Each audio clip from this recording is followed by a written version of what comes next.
Deus abençoe. Obrigado, Maria. Deus abençoe. Glória a Deus. Muito bom ter essa serva do Senhor, esse casal. Agora é hora de ouvirmos a palavra do Senhor. Por favor, pastor Sebastião.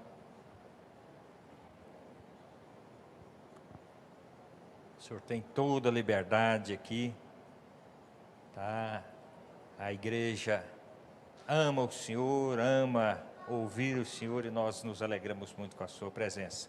Diga assim, levante a sua mão e diga assim, pastor Sebastião, fale conosco aquilo que Deus colocou no seu coração. Aleluia.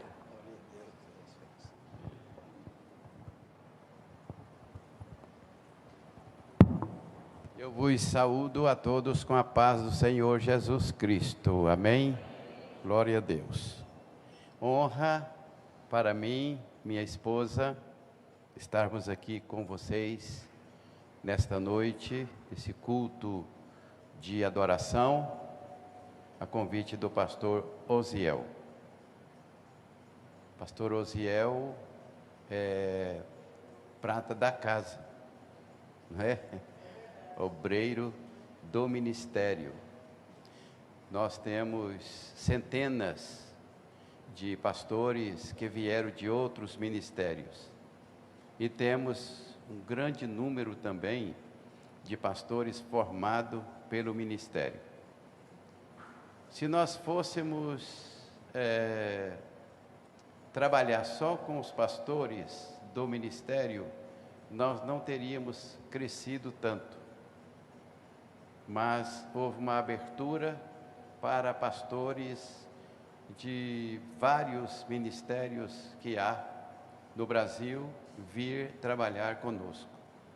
Mas sempre primamos pelos pratas da casa. E nós temos vários pastores pastoreando que são prata da casa. Quando o pastor Clarimundo me convidou para que o pastor Osiel fosse empossado aqui, a gente não pensou duas vezes.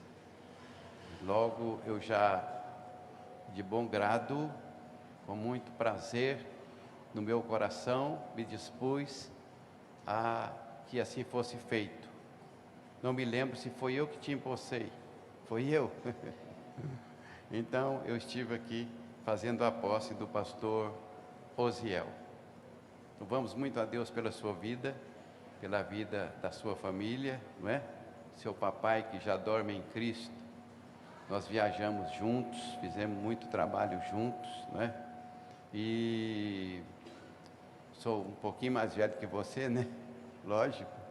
Eu vi você crescer, não é? E os seus irmãos e o seu pai fazendo a obra de Deus junto conosco. Então, uma alegria muito grande para nós estarmos aqui nesta noite, ver os obreiros do ministério crescendo. Isso é um prazer para nós, uma alegria para nós vermos isto. Graças a Deus. Muito bem. Culto de adoração ao Senhor. Culto público, culto da família, culto do primeiro dia da semana, não é isso? Primeiro dia da semana, domingo. Eu me senti de Deus de meditar com vocês no Salmo de número 23, levando em consideração que foi lido o Salmo de número 100. Eu me optei por comentar com vocês concernente o Salmo de número 23. Todos conhecem, não é? Todos conhecem, quase que de cor, conhece o Salmo de número 23. Quando o pastor fez a exposição da Ucrânia, que estão sofrendo com aquela invasão da Rússia, eu pensei muita coisa dentro de pouco tempo. Dentro de poucos minutos, pensei muita coisa concernente o Salmo e a situação daqueles refugiados e daquele país, da Ucrânia em si mesmo. Mas o salmista, ele faz a introdução no primeiro verso do Salmo 23, dizendo assim: o Senhor é o meu pastor e nada me faltará. Davi era muito convicto, muito crente, muito confiante de que o seu comportamento, sua maneira de se proceder, levava ele a conquistar a pessoa de Deus para si como um pastor. E nada faltaria para ele. O primeiro verso fala sobre isso. E quando nós lemos no capítulo 40 e o versículo 11 do mesmo livro do profeta Isaías, o profeta disse que o Senhor seria o pastor da nação de Israel, carregariam nos braços as pessoas, conduziriam como o pastor de ovelha conduz os cordeirinhos que ainda amamentam, que seriam todos amparados pelo Senhor. E pensando na Ucrânia, a situação dos refugiados, com certeza deve de ter algum crente, ou muitos crentes, ou centenas de crentes, no meio daqueles refugiados, que oxalá que o Senhor possa ser o pastor daquelas pessoas, para que mesmo eles estando refugiados, possam sentir segurança em Deus. Porque se tudo aqui nos desamparar, Deus não nos desampara. Deus é um Deus fiel, Deus é um Deus justo, Deus é um Deus forte, Deus é um Deus poderoso, digno de toda adoração. Então, por isso o salmista diz que o Senhor é o meu pastor e nada me faltará. O que levou Davi a escrever esse salmo, editar esse salmo, elaborar esse salmo, e que ele era um pastor de ovelha. E ele começou a trabalhar ainda muito criança, muito jovem, ele que cuidava dessa parte de alimentação que era proveniente do rebanho, que era o leite, o queijo, a carne e outros derivados do rebanho. Então era parte cabível a ele, ainda muito criança, muito jovem, ter que prover todos os dias a sua parte, aquela alimentação, tendo em vista que seus irmãos, 3 irmãos, já estavam na guerra, já estavam se formando para guerrear, estavam se preparando para, possivelmente ou futuramente, eles ter que se posicionar ao lado dos soldados de Israel para combater os inimigos. Então, ele tinha que cuidar, fazer a sua parte. Ele era o caçula, uma jovem de todos os demais 7 irmãos, 3, Eliabe, Abinadab e Samar, já eram pessoas preparadas, eram os mais velhos, já estavam preparados para a guerra, para guerrear. E a guerra naquele tempo não era como agora, que é com tanques, que é com um sistema todo sofisticado, que eles guerreiam. Naquele tempo eles guerreavam, era corpo a corpo. Enfrentava um grupo, enfrentava o outro grupo, que pudesse mais devorava o outro grupo. Toda a vida houve isso. E nunca vai deixar de existir até que Jesus Cristo venha e arrebate a sua igreja.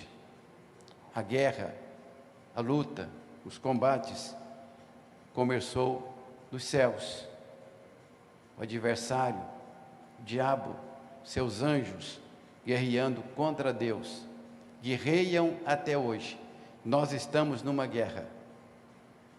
Nós estamos numa guerra. E nesta guerra, nós precisamos vencer no nome do Senhor Jesus Cristo. Precisamos vencer. O verso de número 2, ele diz assim: deitar me faz em verdes pastos. Deitar me faz em verdes pastos. O salmista comparou o trabalho dele, o cuidado dele, o comportamento dele com o rebanho, como o comportamento de Deus para com ele, com o comportamento de Deus para com as pessoas, com o comportamento de Deus para conosco, vamos dizer assim. Deus não mudou, Ele é o mesmo Deus de Davi, Ele não mudou, jamais Ele mudará. Então ele diz assim: deitar me fazem verdes pastos, pois Davi levantava muito cedo, tinha que atravessar uma certa distância do deserto, quando tirava as ovelhas do curral. Então vários pastores colocavam os rebanhos no curral para passar a noite. Tinha somente uma entrada naquele curral, feito de paredes de pedras bem altas, para o ladrão não vir à noite roubar a ovelha, levar a ovelha, assaltar o rebanho. E ali se colocava vários rebanhos dentro de um curral, e o porteiro ficava na porta. Por isso que o Evangelho de João, capítulo de número 10, diz assim: o Senhor é o bom pastor, dá a vida pela ovelha. O bom pastor dá a vida pela ovelha. João, capítulo 10, verso 10. Então, quando era bem de madrugada, ele tinha que tirar o rebanho, e ele chamava as ovelhas pelo nome, como Deus nos conhece pelo nome. Como ele conhecia o rebanho, as ovelhas pelo nome, Deus também nos conhece pelo nome. Poderá nos conhecer pelo nome que nós temos, e poderá nos conhecer por um novo nome, porque nós vamos ter um novo nome. Quem acredita nesse novo nome? Nós vamos ter um novo nome. Então ele chamava as ovelhas, cada uma pelo seu nome, e as ovelhas ouviam a sua voz, e de maneira nenhuma seguia a voz do estranho. E ele pegava aquele rebanho e levava para os pastos verdejantes. Tinha que ser bem cedo, antes que o sol saísse, para ele atravessar o deserto de areia, onde não tinha água, não tinha pastagem, até chegar no lugar onde havia pastos verdes. Por isso que ele diz assim, deitar-me fazem verdes pastos.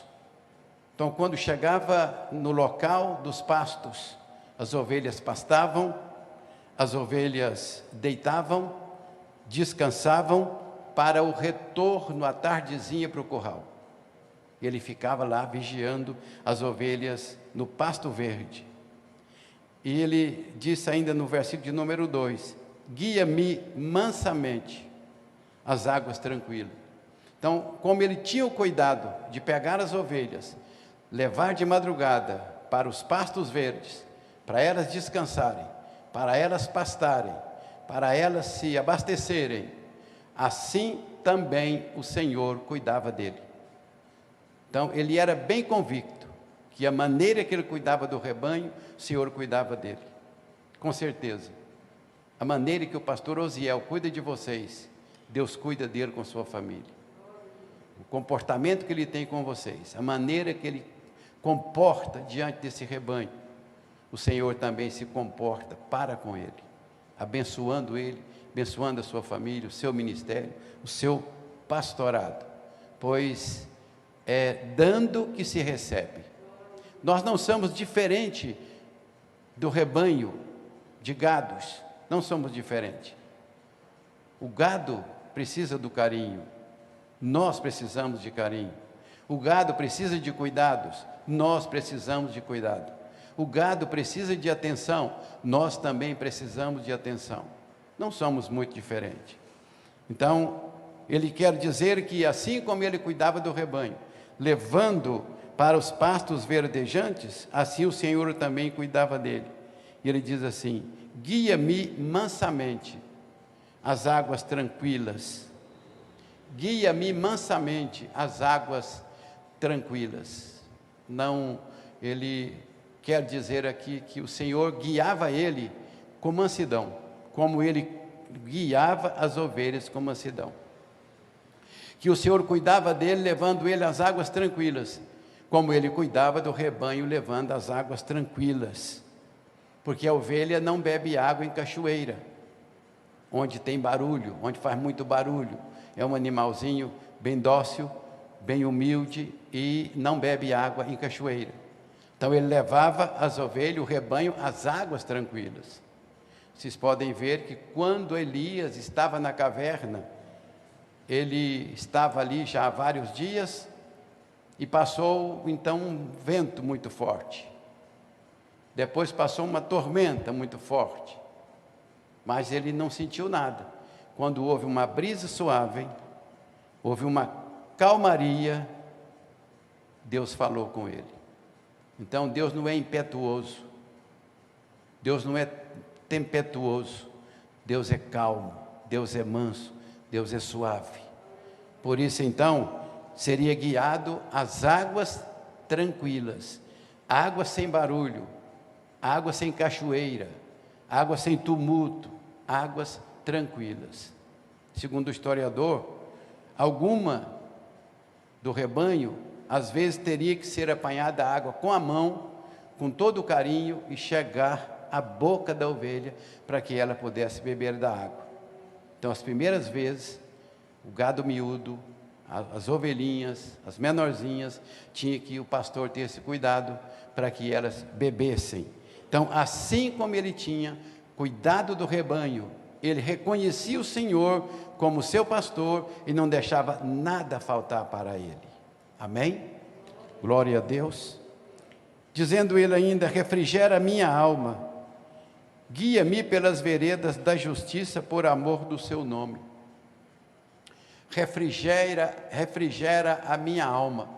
Então, quando as ovelhas estavam no pasto verde, quando as ovelhas estavam bebendo da água tranquila, das águas mansas, calmas, elas estavam sendo refrigeradas, elas sentiam refrigérios, elas se recuperavam, produziam normalmente, porque havia um cuidado do pastor.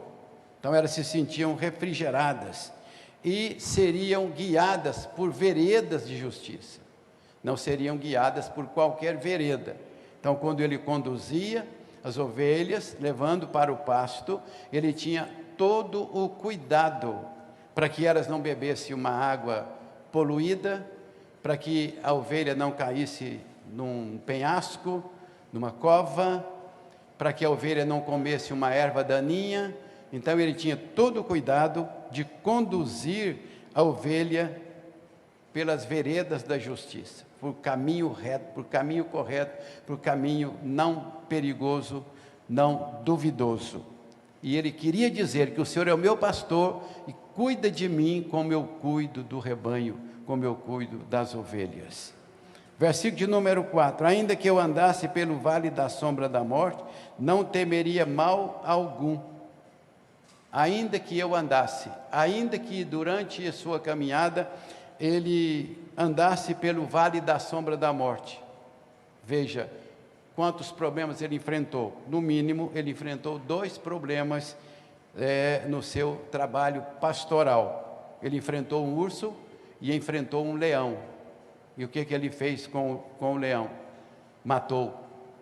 De sangue frio, ele matou o leão. O que ele fez com o urso? Matou o urso. E não deixou que a ovelha fosse levada pelo predador. Ele protegeu o membro do seu rebanho, ele protegeu. Então ele diz assim: ainda que eu andasse pelo vale da sombra da morte, não temeria mal nenhum. Então eu não temo o urso, eu não temo o leão, eu não temo, porque o Senhor está comigo. Então ele não temia, porque o Senhor estava com ele. A tua vara e o teu cajado me consolam.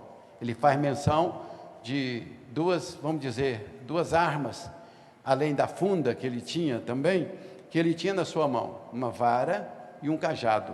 Então ele faz menção dele aqui, ó. A tua vara e o teu cajado me consolam. Tua vara. A vara é para exortar, para que a ovelha pega a trilha certa. E o cajado para consolar, tirar do abismo, não deixar cair no abismo. Então ele diz assim: a tua vara e o teu cajado me consolam.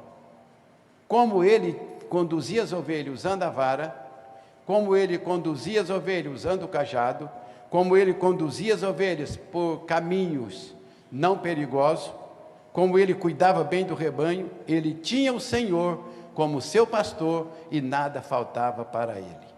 Por isso então, ele faz a comparação do seu trabalho pastoral de ovelha com o pastorado de Deus para com ele.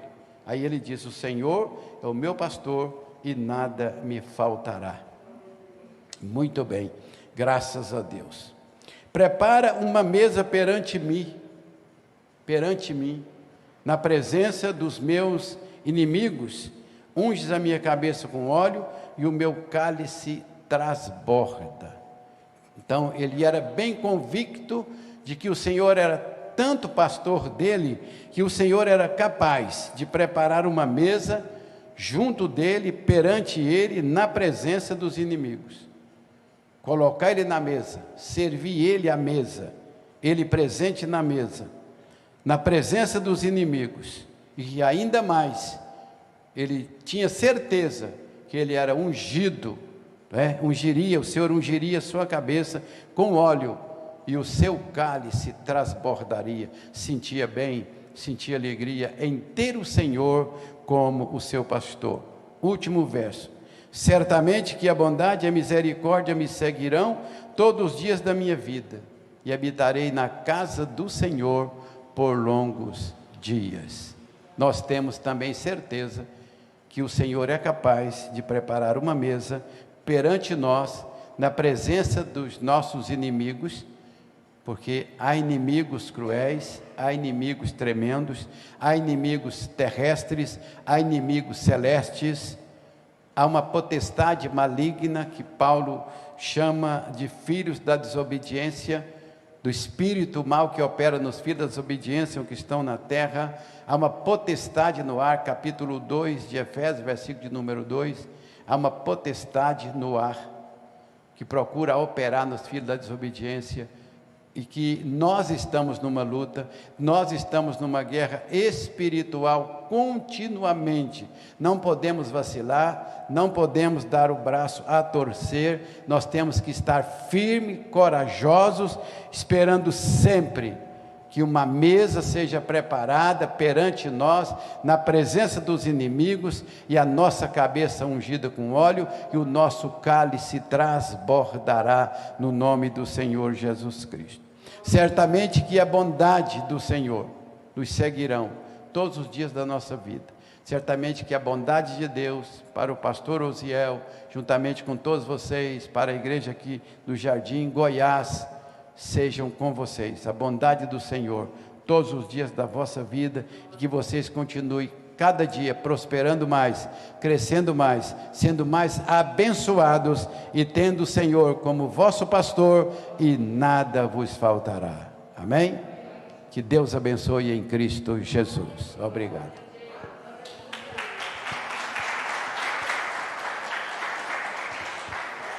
Glória a Deus. Aleluia. Ministério de Louvor, vem aqui. Glória a Deus. Débora, pega essa sacola, por favor, aí. Entrega ao pastor Sebastião e irmã Maria. Isso é uma lembrancinha da igreja, a pastora Lucivânia preparou para vocês, tá? Recebam e com muito carinho essa lembrança que a pastora Lucivânia preparou para vocês. Glória a Deus. Irmãos, nós vamos aproveitar então esse homem de Deus que está aqui nessa noite. Vamos pedir ele que ore por você. Você que está com problema, que está com enfermidade, com alguma coisa, você vai vir aqui à frente, ele só vai colocar as mãos e vai abençoar. Porque nós sabemos que Deus tem dado a ele autoridade para isso. Vem cá, pastor Sebastião, vem cá. Se você quer, sai do seu lugar e vem depressa aqui. Deixe esse homem de Deus impor as mãos sobre você e te abençoar em nome de Jesus, enquanto o ministério de louvor estará louvando ao Senhor. Glória a Deus. Se você quer, se você crê, saia do seu lugar e venha aqui à frente agora em nome de Jesus. Recebe a oração do Senhor. Glória a Deus. Qual que é? Glória a Deus. Aleluia. Sai do seu lugar, venha receber a bênção do Senhor. Aleluia. Graças eu te dou, Pai, pelo preço que pagou, sacrifício de amor que me comprou, ungido do Senhor. Pelos cravos em tuas mãos, graças eu te dou, ó meu Senhor. Lavou minha mente e coração, me deu perdão, restaurou minha comunhão. Digo é o Senhor, sobre o trono está, soberano Criador, vou sempre te adorar.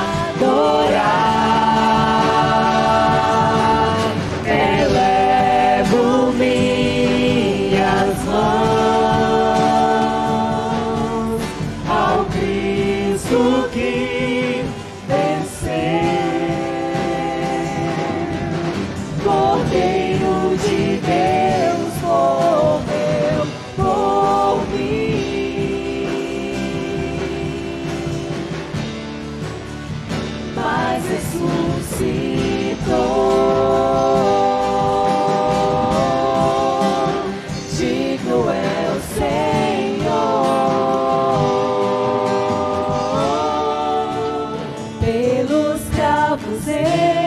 Em suas mãos, graças eu te dou, ó meu Senhor.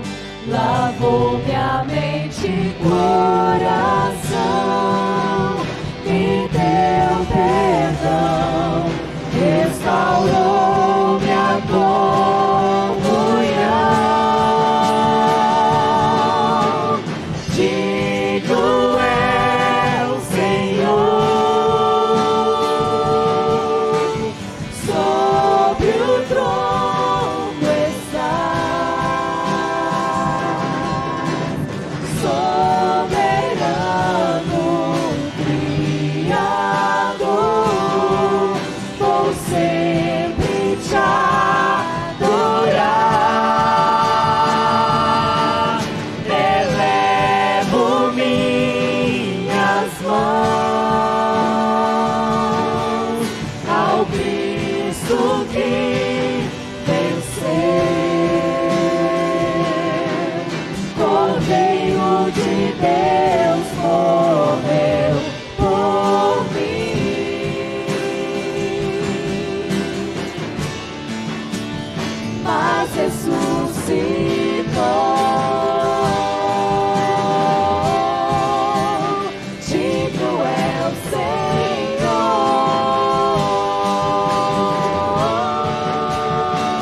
que vencer.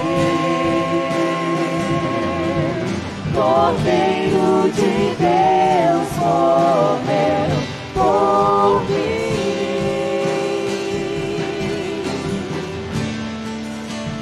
mas ressuscitou.